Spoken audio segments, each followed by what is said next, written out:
మీరు ఎప్పుడైనా నా స్టైల్ మసాలా వంకాయ కర్రీ అయితే ట్రై చేశారా? ట్రై చేయకపోతే తప్పకుండా ట్రై చేయండి. ఎలా చేయాలో చూసేద్దాం రండి.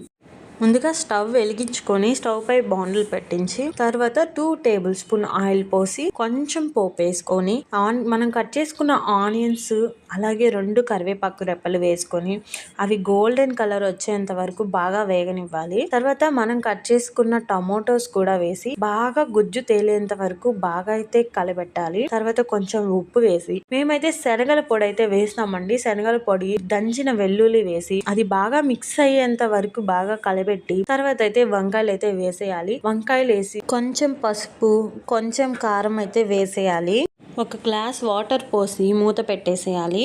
అలా మూత పెట్టి కాసేపు అయితే ఉడకనివ్వాలండి. తర్వాత చివరిలో అయితే వేరుశనగ పప్పు అంటారు పల్లీలు, ఆ పల్లీల్ని పొడి చేసి చివరిగా అలా చల్లేసి